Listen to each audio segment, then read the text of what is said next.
Okay, so essentially पहले तो मुझे आप काइंडली ये इन्फॉर्म कीजिएगा सारे कि have you gone through the English के जो 2 लेक्चर्स थे और फिगरेटिव लैंग्वेज के जो मैंने आप लोगों को अपलोड किए थे एक सैटरडे को एंड अभी एक जो कल मैंने अपलोड किया था आप लोगों के लिए. Have you all gone through that? Yes, ma'am. Okay, perfect.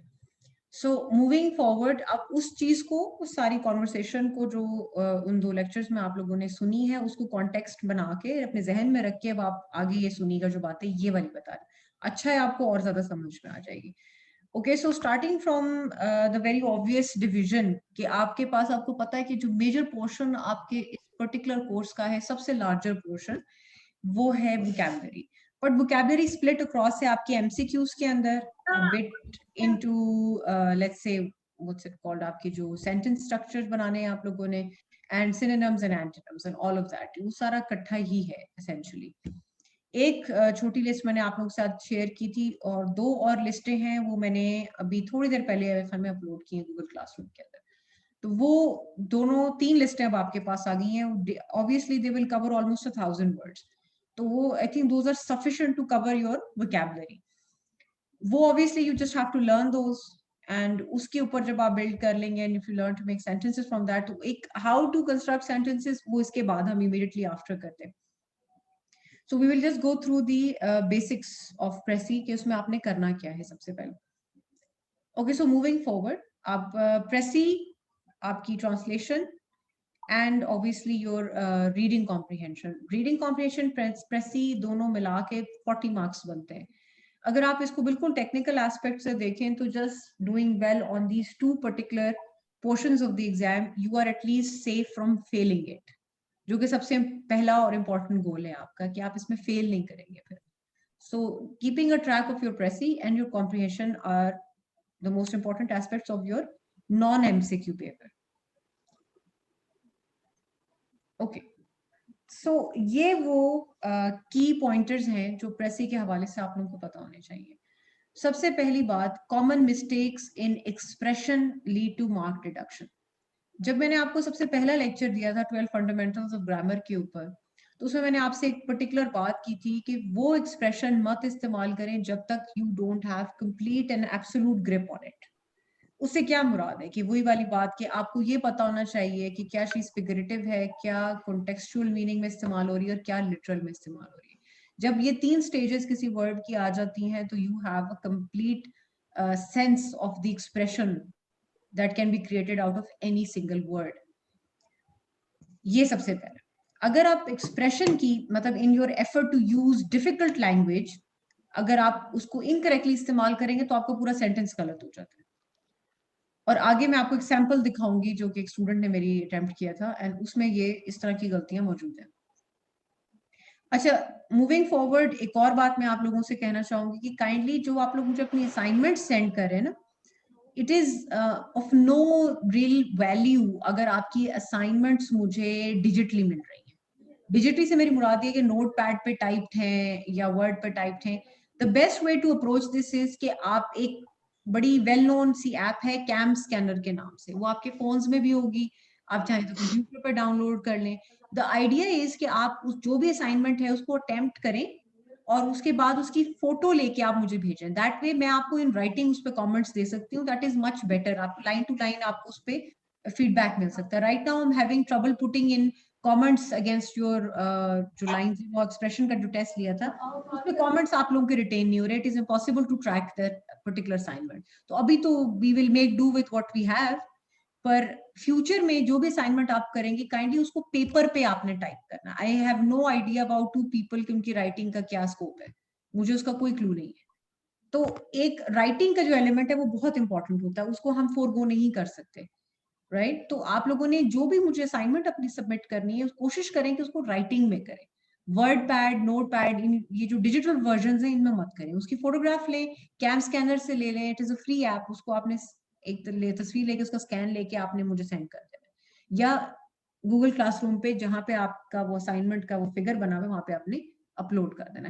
That is a much better option compare to writing it on note pad. या उस पर आपको सही फीडबैक नहीं मिल सकेगा. राइट, तो ये आप लोगों ने फ्यूचर में ख्याल करना है. अच्छा, अब मूविंग फॉरवर्ड, वर्डी और lengthy titles lead to mark deduction. When do they lead to mark deduction? जब आप बहुत लंबा कोई टाइटल लिख रहे हैं और ऊपर से उसका कनेक्शन भी नहीं बन रहा, उसमें आपकी मार्क डिडक्शन होती है। टाइटल लंबा जो है लिखना इज ऑलवेज अ रिस्क, उसके लिए आपकी लैंग्वेज की कमांड बहुत ज्यादा होनी चाहिए।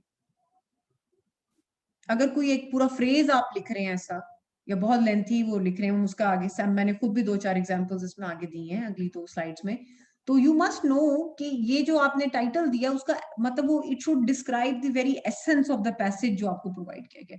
अगर वो एक वर्ड में बेहतर डिस्क्राइब हो सकता है या 3 वर्ड्स में बेहतर डिस्क्राइब हो, तो उसकी तरफ जाएं, दैट इज बेटर। वो एक जो होती है ना लैंग्वेज की खूबसूरती या कॉम्प्लेक्सिटी, उसके ऊपर ज्यादा फोकस आपका होना चाहिए कॉम्प्लेक्स आइडियाज को डिफाइन करने में।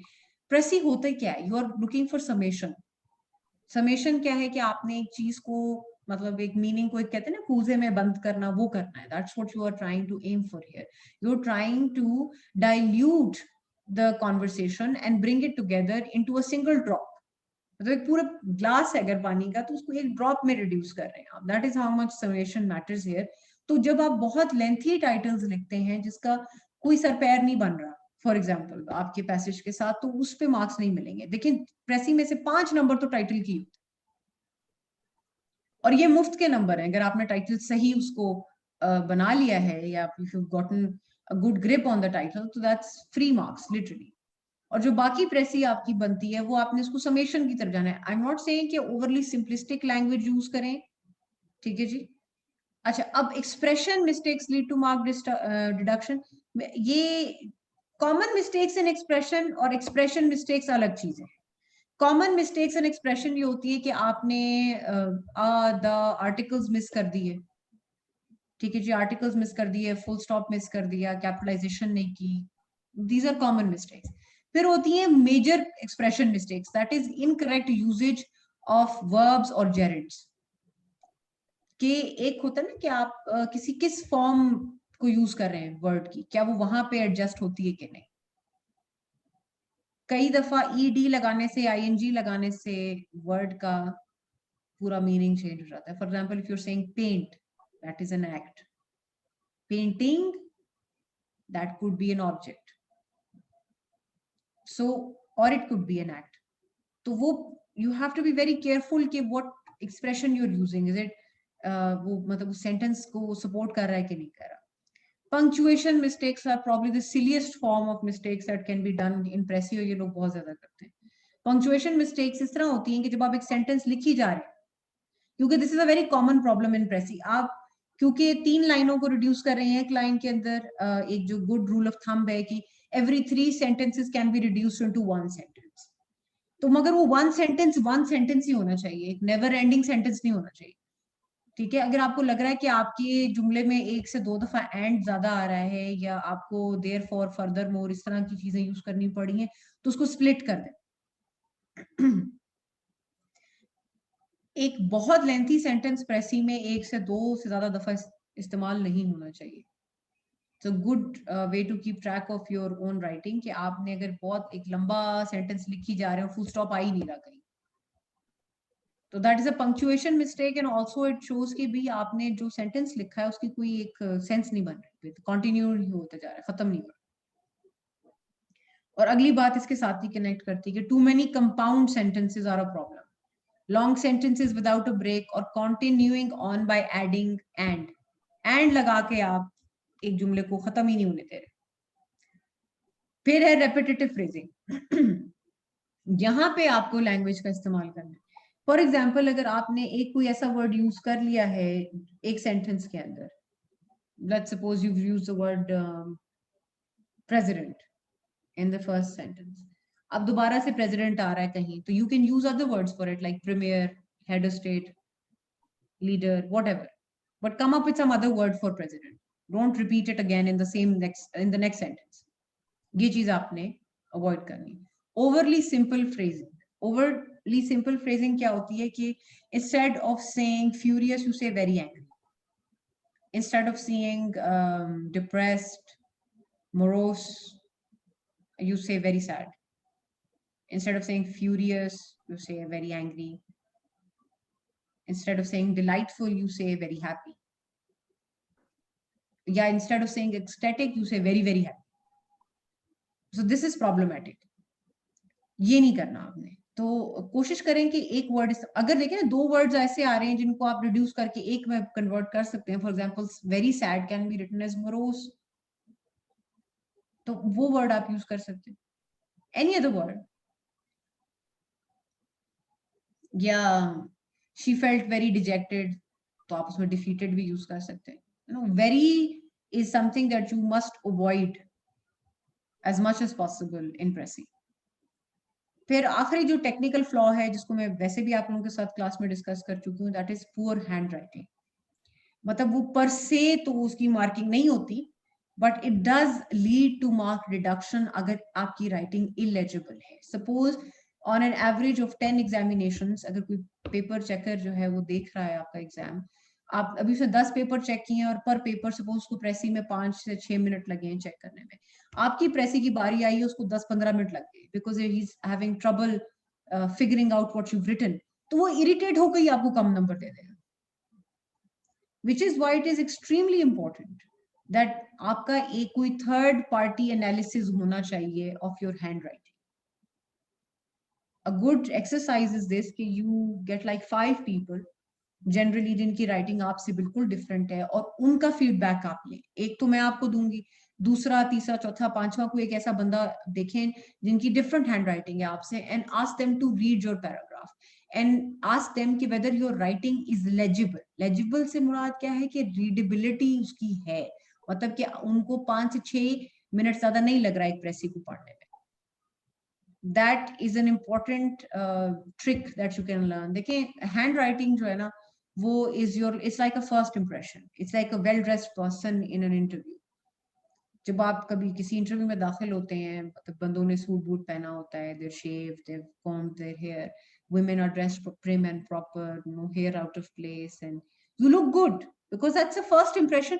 आपका मुंह तो बाद में खुलेगा ना, आप बात तो बाद में करेंगे, लेकिन जो एक इमीडिएट फर्स्ट इंप्रेशन है वो क्या होता है, वो आपकी एक आउटलुक होती है. उसी तरह एक बंदा जो आपको देख नहीं सकता, उसका only impression of you is going to be your handwriting, presentation, कि आपने मार्जिन्स ड्रॉ किए कि नहीं किए, have you made a proper difference between questions. ये छोटी छोटी चीजें हैं जो कि they go a long way in taking you from, suppose अगर आपके 40 मार्क्स बन रहे होंगे ना, तो 5 नंबर आपको मिल सकते हैं एडिट, ये मेरी गारंटी है, अगर आपकी approach and your description and your writing style is good. And in the CSS examination, 5 marks could mean the difference between passing and failing. So be very careful about your handwriting. अगर उसका कोई issue है, तो the best way to go about it is कि आप अभी से उसकी practice start कर दें. Write everything as much as possible. वैसे भी आप लोग practice कर रहे होंगे, आप लोग अपने subjects तैयार कर रहे होंगे, उसके साथ notes बना रहे होंगे, तो as much as possible try to avoid using digital versions to make those notes. You must opt for writing.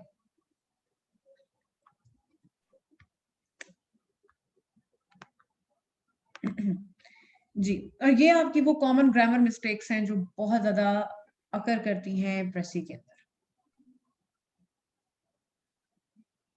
जैसे माई कार ब्यूटीफुल, ये वो पहली मिस्टेक्स हैं, इज नहीं डाला. एट मंडे, ऑन मंडे को प्रपोजिशन की दूसरी बात. फिर तीसरी गलती ऑक्सिलरी वर्ब्स की होती है. How to spell, how to spell is like a weak form of English. How do you spell, ये ऑक्सिलरी वर्ब की मिस्टेक है. ठीक है जी. उसी तरह last night I cried, last night I cried, past tense की गलती. वर्ड ऑर्डर की गलती, what time it is, what time is it, isn't it और इज इट नॉट. रिमेंबर ये जो मैंने पिछला आप लोगों को फंडामेंटल्स पढ़ाई थी, उसमें भी ये मिस्टेक आ रही थी वर्ड ऑर्डर वाली. ही इज मोर टॉल, ये वही वाली बात, ये वेरी और मोर बजाय कि आपने ही इज टॉलर. कंपैरेटिव्स की गलती. कंपैरेटिव होता है ना कि जी सैड, वेरी सैड, सैडेस्ट, इस तरह की बात करते हैं. ये लिखने के बजाय आप लिखते हैं कि जी सैड, आप फिर उसके बाद मोरोस का वर्ड इस्तेमाल कर सकते हैं या सैडेंट का कर सकते हैं, एंड फिर फाइनल होता है डिप्रेस्ड। ये कंपैरेटिव्स होते हैं, ठीक है जी।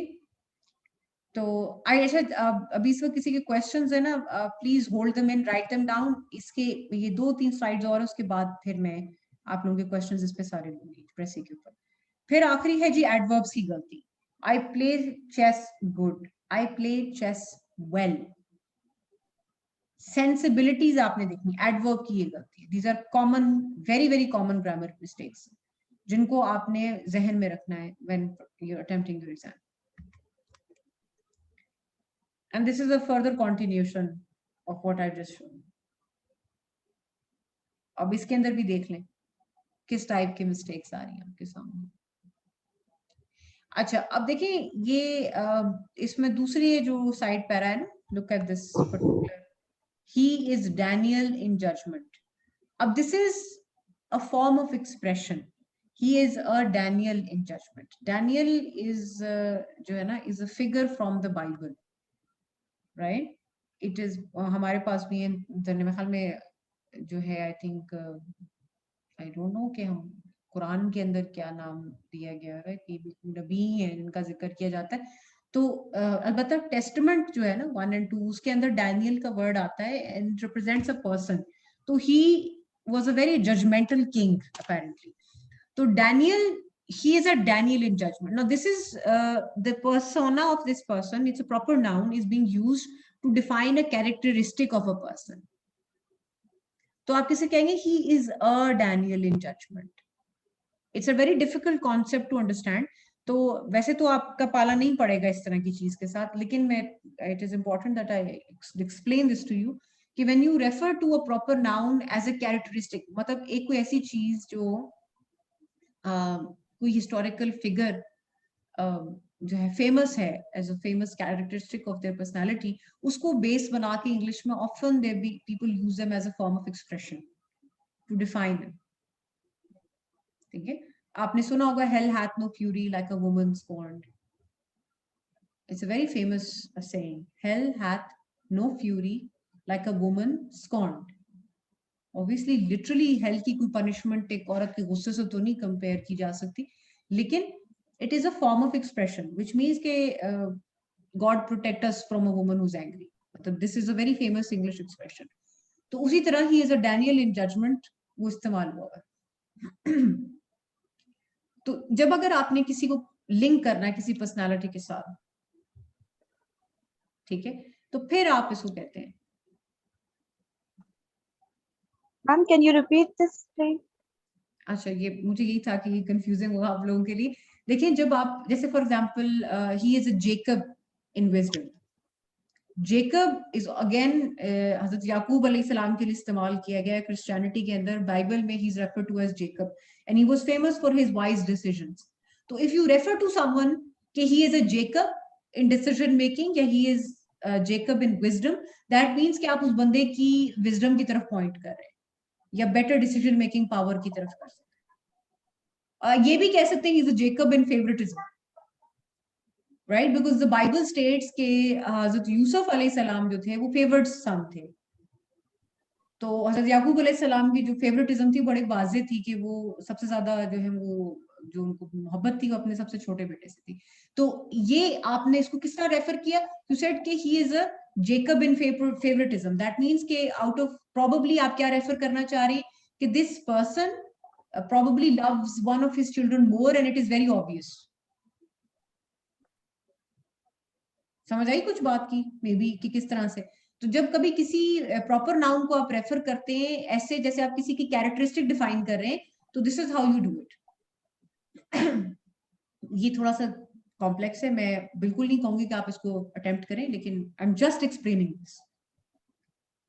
इट इज नॉट नेसेसरी कि इसको आप यूज भी करें, मगर क्योंकि it is a common mistake तो I am going to explain to you कि कैसे इस्तेमाल करते हैं प्रॉपर नाउन्स को अगर आपने किसी लेट्स से एट्रीब्यूट या कैरेक्टरिस्टिक के तौर पे करना है।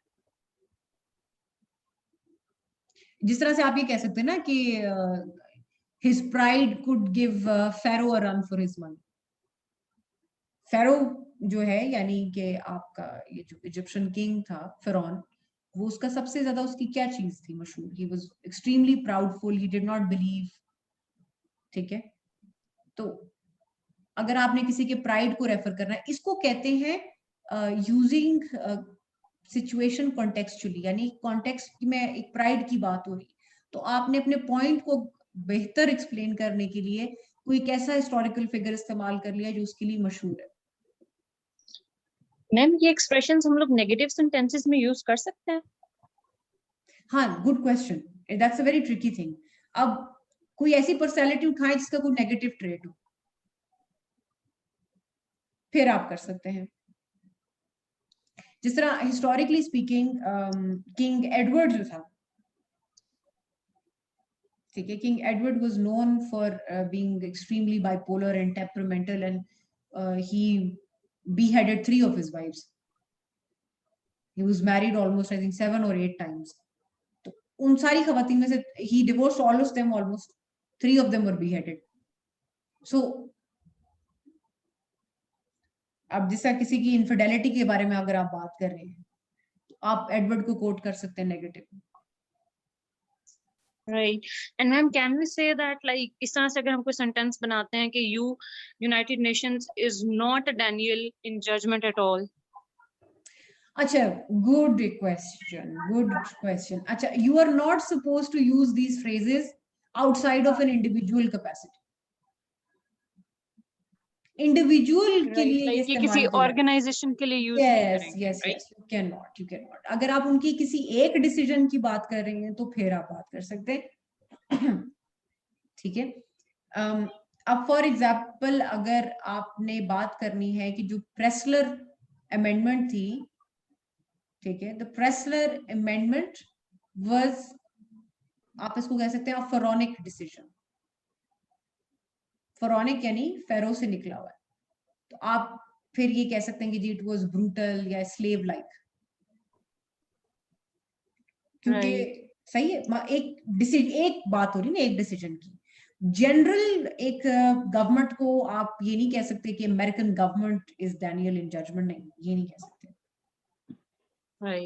You can focus on one person, जैसे आप ट्रंप के लिए कह सकते हैं कि अगर आप उसको नेगेशन में कह सकते हैं कि Trump was no Daniel in, या Trump was a Daniel in judgment, या was no Daniel in judgment, right, that way you can इस तरह से बता सकते हैं, but try to keep it individualistic.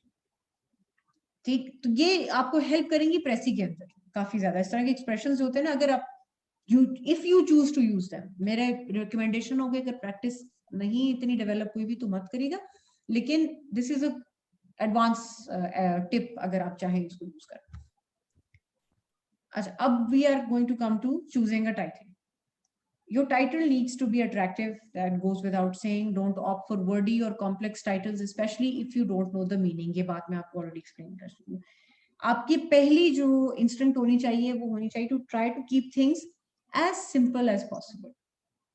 अब इसमें मैंने ये आपको कहा है कि avoid titles जहाँ पे आपको hyphens, comma या colons इस्तेमाल करने की जरूरत पड़ रही है। इनके खिलाफ कोई रूल नहीं है कि आप नहीं इस्तेमाल कर सकते। मैं इसलिए मना करती हूँ स्टूडेंट्स को कि ज्यादातर की ग्रिप नहीं होती, तो वो फिर जब इस तरह से लिखते हैं टाइटल तो they end up writing something incorrect, and avoid doing that if you can. फिर अब they can be tricky to manage and usually miss the mark, जैसे रिचर्ड, ये the lionhearted and the kind, it is not a very good title. ये कि किसी actual बंदे ने इस्तेमाल किया था अपने एग्जाम में, and this is not, and it didn't really make sense with the passage that was being used. तो ये इस तरह के टाइटल्स पर जो है ना वो मिस हो जाते हैं। कोशिश करें कि क्रिस्प फ्रेजेस पे जाएं। फ्रेज हो, कंप्लीट फ्रेज हो सकता है, उसमें क्रिस्पनेस कैसे आती है वो भी मैं आगे भी एग्जांपल आपको दूंगी। फिर देखिए, focal point is found either in the introductory para और द एंडिंग पैरा। टाइटल जो है किसी भी पैसेज का आपको पहले और आखिरी पैराग्राफ में मिल जाएगा, उधर ही से मिलेगा, ये मेरी गारंटी है। आप पूरा पैसेज पढ़े, रूल ऑफ थंब इज कि at least 3 readings must be given to your precis passage.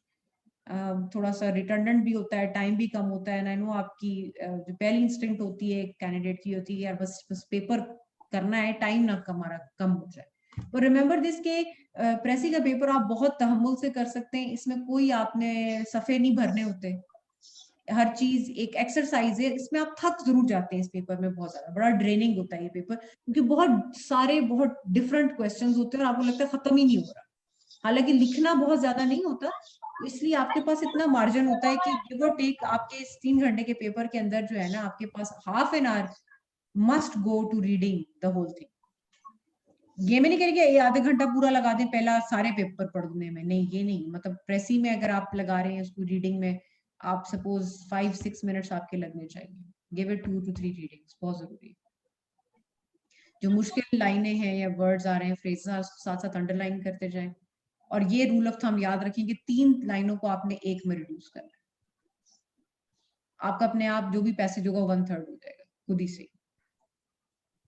फिर उसमें टाइटल वाली बात के पहले और आखिरी पैराग्राफ में look for the title of the passage. और good grip of the content is always gained by reading it. वही वाली बात कि this can never fail you. अगर आपने 2 से 3 दफा पढ़ लिया ना पैसेज, तो आपको उसकी समझ आ गई हर सूरत। अब ये देखें, ये टाइटल है, ये भी किसी ने यूज किया हुआ था। These are actual used titles जो मैं भी आपको बता रही हूँ। Myths of philosophy, saga of philosophy.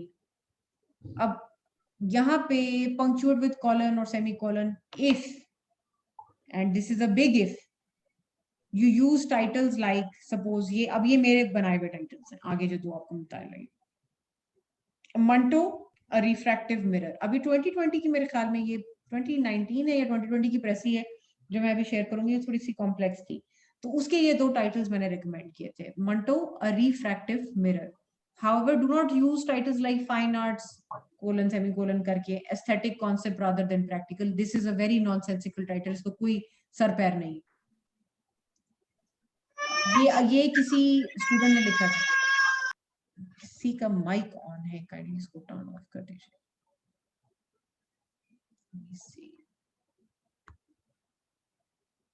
Alright, अच्छा। सो बेसिकली आप लोगों ने फोकस इस बात पे करना है कि जो टाइटल आप दे रहे हैं, अगर आप उसमें कोलन या सेमी कोलन यूज कर रहे हैं, तो उसको सही तरीके से यूज करें।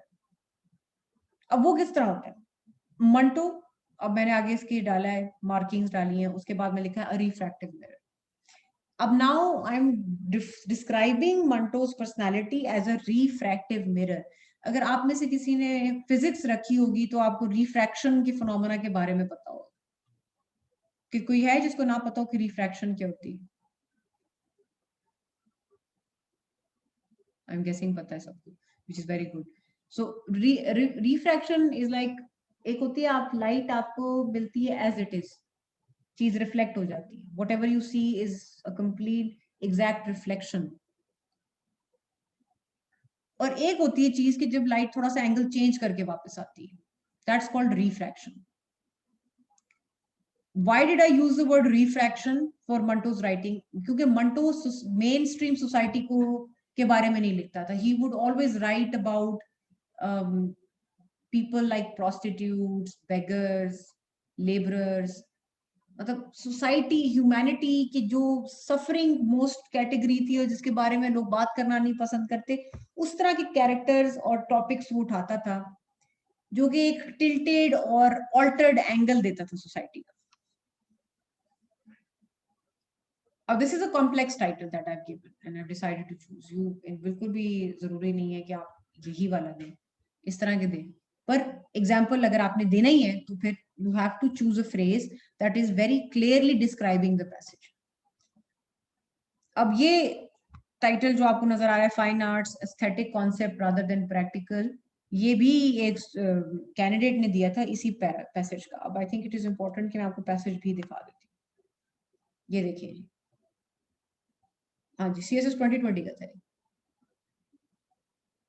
अब ये अगर आप लोगों ने, आई am sure most of you must have gone through past papers कुछ ना कुछ, तो ये एक बड़ा इंटरेस्टिंग पैसेज है। असल में ये पैसेज इन्होंने उर्दू से अंग्रेजी में ट्रांसलेट किया है। ये एक तज्जिया है बड़ा मशहूर मंटो की राइटिंग्स के ऊपर, उसको इन्होंने अंग्रेजी में कन्वर्ट करके आपके सामने रख दी।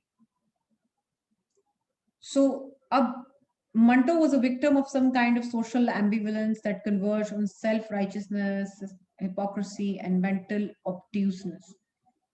लैंग्वेज जबरदस्ती की कॉम्प्लेक्स है और ये भी मैं आपको बताती चलूं कि यहाँ पे आप थोड़ा रिलैक्स हो जाना चाहिए। क्यों?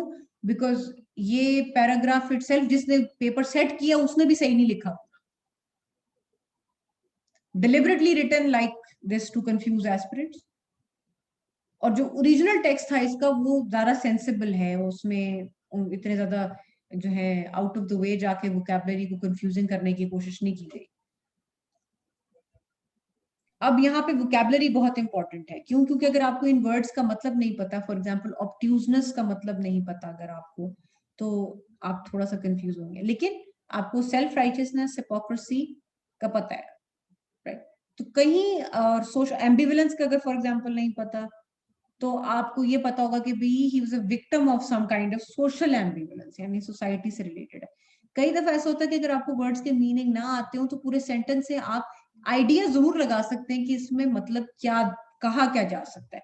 और दूसरी बात ये कि at this stage it would be criminal कि as Pakistani students you will not be aware of who Manto is।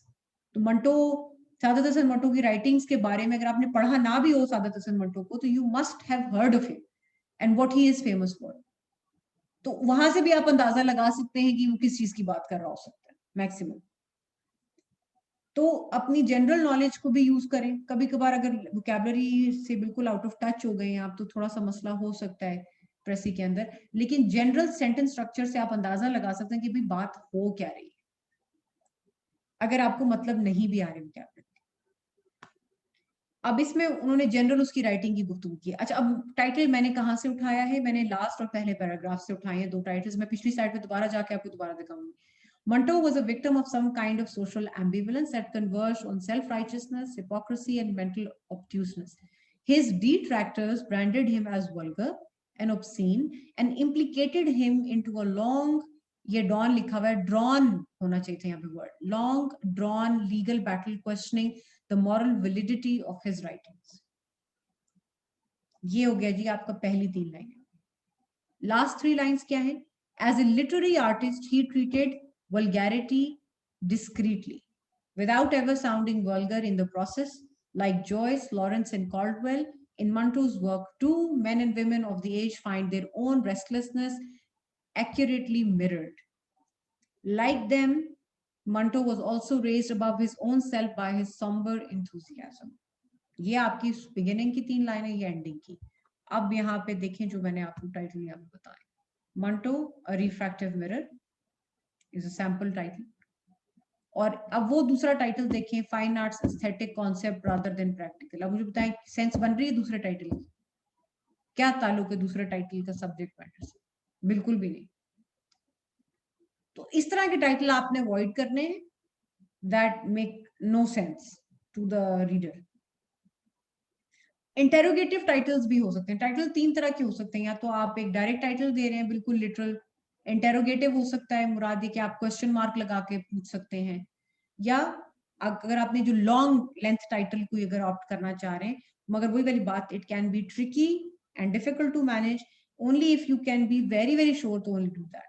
अब मंटो कोलन मार्शल के डिविएंट और डेयरिंग, पहले 3 लाइनों में उसको डिविएंट कहा गया और ये कहा गया कि उसकी जो कमेंटेटर्स थे they blamed him for being vulgar. आखिरी 3 लाइनों में उसको डेयरिंग भी कहा गया। So this could be a title, Manto deviant और डेयरिंग। फिर आगे आता है, मैम जी जी सॉरी टू इंटरप्ट मैम, हम ये टाइटल बना सकते हैं who was Manto as a writer? अब देखें ना, अभी पूरा सेंटेंस हो गया। राइट यही तो मैं आपको अवॉइड करने को कह रही हूँ। अब जैसे राइट हाँ जी, गो अहेड। मैम, अगर हम लाइक इंटेरोगेटिव सेंटेंस बनाते हैं, लाइक वी आर क्वेश्चनिंग कि who is he as a writer, right? नहीं, देखिए इंटेरोगेशन में यू रिमेम्बर दिस के don't go for a full sentence. Manto, who was Manto as a writer? That's a sentence. That's an interrogative sentence, not an interrogative phrase. A good rule to remember is कि आपका अगर पूरा sentence ही बन रहा है ना, तो वो टाइटल तो ना हो। टाइटल जो होता है ना, वो कोशिश इस तरह क्या करें कि वो फ्रेज में रहे। रिमेम्बर मैंने आपको पिछले लेक्चर्स में बताया था कि फ्रेज Right. क्या होता है ठीक है, और आई सेंटेंस गेट क्या दैट। होता है। हाँ, you have to stick to a phrase. Title बनाते हुए you can not recommend a full sentence। Okay, ma'am. कि वो एक तो उसके नंबर भी कटते हैं from what I read from the previous examiner reports जो एफपीएससी की वेबसाइट पे अवेलेबल है। तो आपने ना सेंटेंस पूरा नहीं लिखना होता। अव्वल तो टाइटल की स्ट्रक्चरिंग ऐसी की जाती कि वो फ्रेज से ऊपर नहीं होता। किसी भी किताब का अगर आप टाइटल उठाएंगे तो आप नोटिस करेंगे जो लंबे भी टाइटल हैं वो सेंटेंस नहीं होते, वो फ्रेज ही कह सकते हैं उनको आप। बहुत रेयर होगा कि किसी किताब का या नॉवल का या आर्टिकल का टाइटल आपको ऐसे मिलेगा जो फुल सेंटेंस हो। ठीक है मैम। फुल सेंटेंस होगा तो बहुत हार्ड हिटिंग होनी चाहिए वो चीज। It can not simply be a question. अब जैसे मैंने आपको मिसाल दी यहाँ पे डिविएंट और डेयरिंग। अब इससे अगला जो है वो जरा और भी कॉम्प्लेक्स टाइटल है। मंटो डिफाइंट डिविएंस और डेयरिंग डेफरेंस। अब this is a very difficult title, no doubt. मतलब पता है ये उस तरह का टाइटल है जो कि हमारे यहाँ जो चेकर्स उनको बड़े पसंद आते हैं इस तरह के टाइटल्स। पर देन अगेन ये बहुत मार्जिन ना गेज करना मुश्किल हो जाता है अक्सर। तो ऑब्वियसली आई वुड, या तो आप इसको ये भी कह सकते हैं मंटो सेमीकोलन, मतलब इसको आप कह सकते हैं मिरर ऑफ सोसाइटी, इस तरह कह सकते हैं। सोसाइटीज मिरर कह सकते हैं उसको। आप ये भी कह सकते हैं कि फॉर एग्जाम्पल मंटो मिसअंडरस्टूड और revolutionary question mark, that could be a good title also. मतलब this is the ones that मैंने भी बताए आपको दो तीन, ये जरा सिंपलर है तो you can opt for those also. So coming back to this passage, अब इसमें वो तीन चार बातें मैंने आपको लिखी हुई है कि जी good rule of thumb is की 3 सेंटेंसेस को 1 क्लियर सेंटेंस में आपने रिड्यूस करना है। और highlight and underline the words जो कि आपको लग रहा है कि लंबा कर रहे हैं या मुश्किल है। और सबसे पहला स्टेप तो होता है कि जब उसको रीडिंग करते हुए साथ हाईलाइट कर दें, हाईलाइट कर लें या अंडरलाइन कर लें, एंड साथ साथ right a word for it, मतलब उसका कोई सिनोनिम इस्तेमाल करें ताकि आपकी जो प्रेसी बन रही है वो ऐसा ना लगे कि वो as a repeat telecast of what is already been provided to. ठीक है जी। फिर आते हैं हम इस सैंपल के ऊपर। अच्छा, अब I personally like the title that this person had used. ये आपके सामने जिस तरह उन्होंने लिखा है मंटो द रियलिस्ट। अब गलती क्या हुई है इनसे? कोई पहली गलती बता सकते है टाइटल के अंदर मुझे कि क्या मिस्टेक आई सबसे पहले?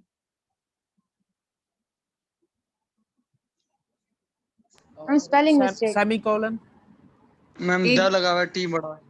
हाँ, वेलिएंट की स्पेलिंग। अच्छा, वैलिएंट की स्पेलिंग गलत है, यस।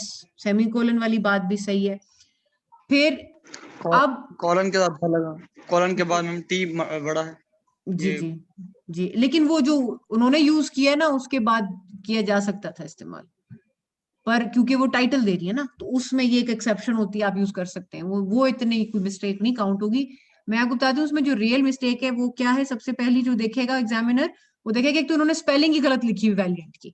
अच्छा, अब इमीडिएटली आपका जो सबसे पहला जो नेगेटिव इंप्रेशन क्या है कि वो टाइटल में ही स्पेलिंग गलत लिख दी।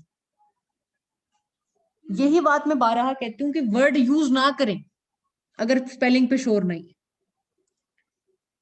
स्पेलिंग गलत होगी, ऑब्वियसली इंप्रेशन गलत हो गया, तो वो तो पहली जो टाइटल की जो खूबसूरती बन रही थी वो तो बड़ा गर्क हो गया उसका तो फौरन। फिर आपने दूसरी गलती क्या की कि जब आप द लगा के किसी कैरेक्टरिस्टिक को एनहेंस करते हैं तो you have to continue it. That means कि अगर आपने ये यूज भी करना है टाइटल तो Manto the realist and the Valiant, you can not से द रियलिस्ट एंड वैलिएंट। ठीक है, ये मतलब इट्स वेरी सिमिलर टू वो Richard the lionhearted and the brave, ऐसे ही करते हैं ना। तो दूसरा आप क्या कहते हैं, the realist and the Valiant.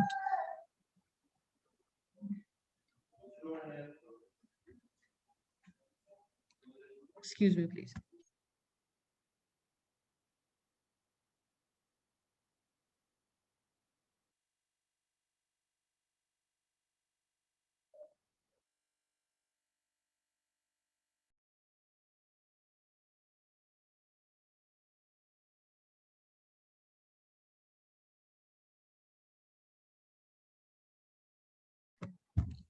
हाँ जी, तो ये सबसे पहली मिस्टेक होगी। अच्छा, अब हम इस पे आगे आते हैं। अच्छा, as you can see कि this person has a decent vocabulary, तो उन्होंने अच्छे words इस्तेमाल किए हुए हैं. अच्छा, अब सेकंड इसके ऊपर क्या आते हैं? पहली लाइन के ऊपर आते हैं हम. Manto's temerity to unveil social realities was labeled immoral, obscene, and incongruous by his critics. Sentence is very nice, very good. But अब यहाँ पे flaw कहाँ है? Obviously, this person did not know कि temerity के साथ आप to नहीं लगा सकते. ये जिस वर्ड की फॉर्म इस्तेमाल हुई है यहाँ पे, ठीक है. अब ये जैसा मैंने एग्जांपल दिया कि no one had the temerity to question his conclusions. Temerity से मुराद होती है कि आपके अंदर की जो जुर्रत है. फॉर एग्जांपल, अगर मैं बिल्कुल इसको सिंपलिस्टिकली पुट करूं तो टेमेरिटी जुर्रत को कह सकते हैं. तो अब टू नहीं होना चाहिए था यहाँ पे. मंटोस temerity unveils LS unveils social realities and ये यहाँ पे फुल स्टॉप कर देना चाहिए था. फिर आप यहाँ पे लिखते it was labelled immoral, obscene and incongruous. अब इनकॉन्ग्रुअस से क्या मुराद है? Incongruent to what? अब फिर once again another big word was used. Incongruous से मुराद होती है कि जिसको जो अलाइन ना करे किसी चीज के साथ. अब incongruence by his critics, incongruence of what? किस चीज के साथ इनकॉन्ग्रुएंट है? तो इसके बाद क्या आना चाहते हैं? It was labelled immoral, obscene and incongruent with social values by his critics. अब जुमले की समझ में आए. ठीक है जी. फिर उन्होंने लिखा जी, however, inspired by Freud, he continued to unearth startling evils of society and sufferings of less privileged faction. अब इसमें क्या गलती है? कोई बता सकता है?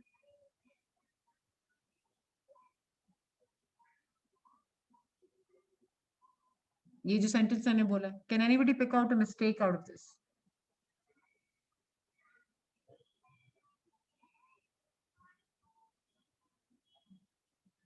चलो मैं बताती हूँ. देखिए, अब इसमें जुमले में गलती क्या है कि जी, however, inspired by Freud, he continued to unearth. अच्छा, अब यहाँ पे startling evils लिखना जरूरी नहीं होता. You can simply say कि he continued to unearth evils in society. Full stop. Sufferings is not a word.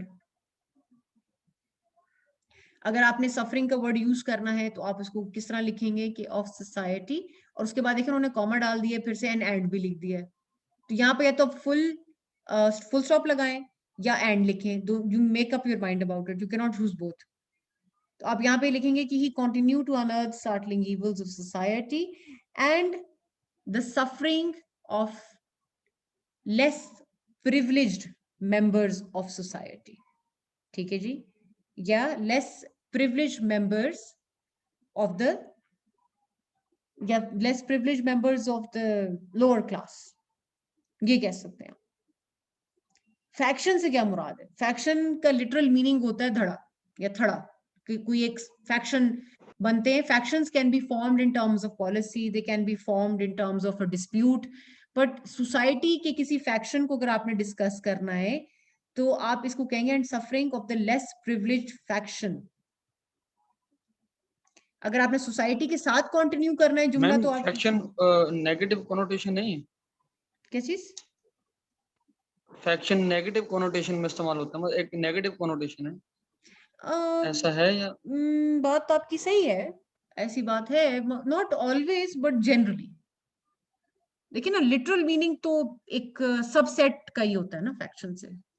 Literal meaning तो सबसेट है. हाँ, लेकिन आपकी बात सही है कि जब लिटरल यूज हम इसका लिटरेचर में जनरली फैक्शन से कोई पॉजिटिव मीनिंग नहीं डिराइव किया जाता. फैक्शन या थड़े बन जाना किसी चीज के अंदर is usually associated with a negative thing. But यहाँ पे लिटरली उन्होंने इस्तेमाल की तो गलत ऐसे नहीं है. गलत पीछे जुमला पूरा बन रहा है. वो देखिए ना, वो क्या उन्होंने यूज किया कि he continued to unearth startling evils of society. अगर हम इसी को कंटिन्यू करते, and the suffering of its less privileged faction. Of के बाद अगर suffering and suffering of its क्यों यहाँ लिखे हैं, क्योंकि आपने सोसाइटी का जिक्र किया हुआ है ऊपर,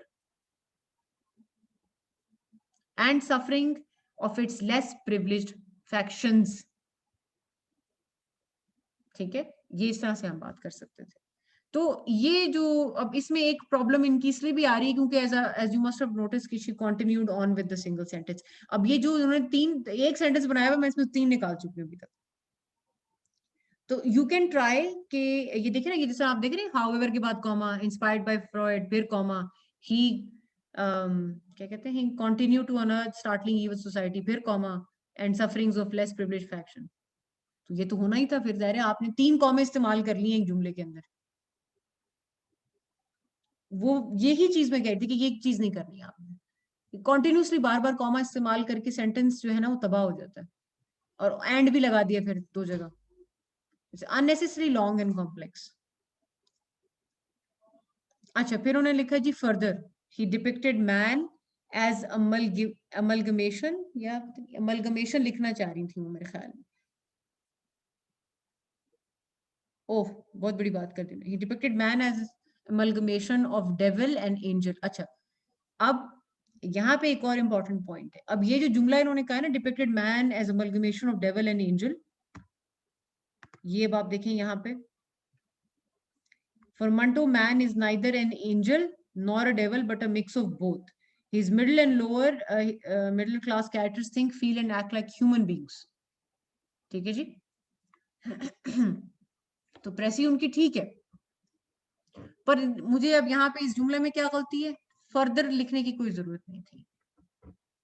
आप यहाँ सिंपल ये भी लिख सकते थे कि Manto depicted man as an amalgamation of devil and angel. तो अब वंस अगेन, ए से पहले वावल्स की गलती अब इस स्टेज पे जो है वो तो इज अनफॉरगिवेबल। आई थिंक ये आप देखें ना, अब ए का वर्ड आ रहा है, आपको ये सबको पता है कि ए ई आई ओ यू जो है, इन सारे वर्ड से पहले आपको एन लगाना होता है। I am sure all of you are aware of this. अब as again, he depicted man as an amalgamation of devil and angel. फिर आगे, his work gave succinct picture to people of all age. फिर से गलती। फिर अब यहाँ पे क्या इन्होंने गलती की, फिर आर्टिकल्स की गलती है। His work gave a succinct, अच्छा अब उन्होंने succinct वर्ड यूज करने की कोशिश की है, स्पेलिंग फिर से गलत है। His work gave a succinct CT picture to people। अब यहाँ पे people लिखा हुआ है, अब एक जगह आप succinct लिख रहे हैं, इसकी जगह आप people यहाँ पे आगे कंटिन्यू करें, यहाँ पे ऑडियंस भी लिख सकते हैं आप आराम से। To picture to readers, audience of all ages, to readers of all ages. Age और एजेस के लिखने से क्या डिफरेंस पड़ जाता है, तो बता सकते हैं मुझे, क्या चेंज इन मीनिंग आता है अगर वो एज लिखती हैं या एजेस लिखती हैं?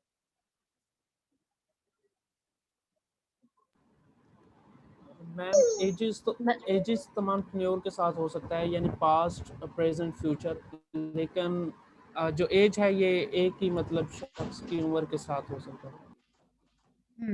अच्छा, नहीं आपने पॉइंट ऐसा तो नहीं है कि नहीं एजेस मल्टीपल जनरेशंस को रेफर करने के लिए।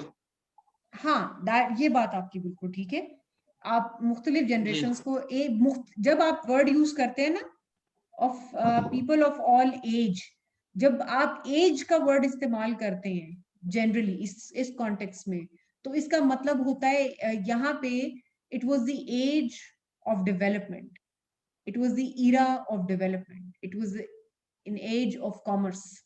समझ आई मैं क्या बात करने की कोशिश कर रही हूँ? जब आप इसको इस तरह यहाँ पे ये वर्ड यूज करते हैं तो एज को एक ईरा की जगह भी रिप्लेस किया जा सकता है। It talks about the general timeline of history also, जब आप इस तरह इस्तेमाल करते हैं। जब एजेस की बात करते हैं तो that means a different age groups of people, यानी बच्चे, बूढ़े, बुजुर्ग, जवान सब पढ़ रहे हैं। ठीक है जी। तो ये एक एस की गलती से आपके कॉन्टेक्स्ट ही चेंज हो जाता है जुमले का। People of ma'am all age. मेरा जी जी इज इट एंडेड, ये प्रीसी एंड हो चुका है ना, जी जी बस या this is is this continue digital?